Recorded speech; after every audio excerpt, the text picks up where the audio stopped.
অশোকের চাকরিটা তুমি করে দিলে, তাই না?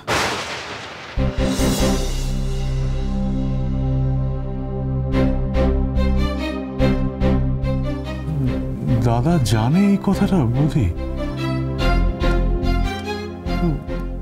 দাদা তাহলে আমাকে ওরকম করে কেন বললো? তুমি বলো বৌদি, দাদা আমাকে যা বললো সেগুলো আমি কখনো চাইতে পারি? বলো না। না ঠাকুরপো, দাদা জানে না,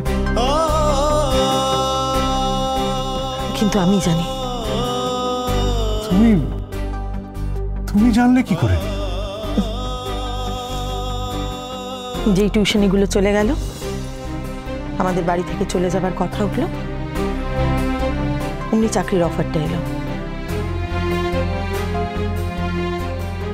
এটা এমনি এমনি হয় ঠাকুরপো? কই, আগে তো কোনোদিন এরকম অফার পাইনি।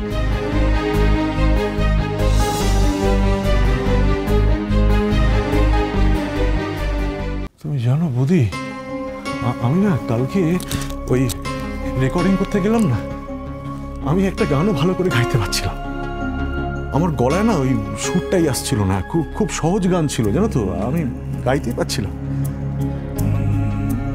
আমার যে দাদা আমাকে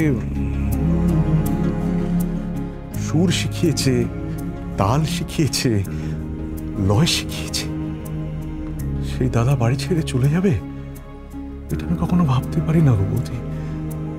আমি তো আমার দাদার জন্য কখনোই কিছু করতে পারলাম না গো। আমার আমার খুব কষ্ট হচ্ছিল, জানো তো। আমার মাথার মধ্যে না এই চিন্তাগুলো ঘুরছিল। আমার দাদার মুখটা খালি মনে পড়ছিল, তোমার মুখ, মায়ের মুখ। আমার মা আমাকে, হ্যাঁ, তারপরে না কি হলো, আমার হট করে আমার মনে হলো যে আমার তো এতদিন ধরে এত পরিচিতি হয়েছে, হ্যাঁ, তা আমি তাহলে সেই পরিচিতি, সেই কন্ট্যাক্টসগুলো কাজে লাগাবো না কেন?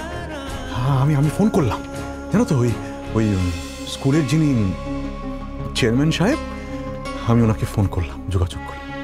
উনি আমার খুব চেনা মানুষ, আমার খুব শ্রদ্ধা করেন। উনি একটা অনুষ্ঠান করতে বলেছিলেন আমাকে। হ্যাঁ, আমি বললাম যে আমি নিশ্চয়ই করব। আর আমি তখন বললাম যে আমার যে দাদার কাছে আমি তালিম নিয়েছি, সেই দাদাকে যদি আপনি শিক্ষক হিসেবে, আমি এটাও বললাম যে স্কুলের সমস্ত ছাত্রছাত্রীরা খুব উপকৃত হবে। উনি কি বললেন ঠাকুরপো? আরে উনি তো শুনে খুব খুশি হলেন। উনি আমাকে বললেন যে এরপরে তো কিছু বলারই প্রয়োজন নেই আপনার। যে দাদা আপনাকে গান শিখিয়েছে, যে দাদা আপনার গুরু, তাকে যদি আমরা শিক্ষক হিসেবে পাই তাহলে তো আমাদের ভাগ্যের ব্যাপার।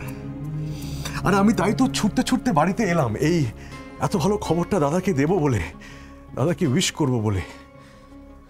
কিন্তু দাদা আমাকে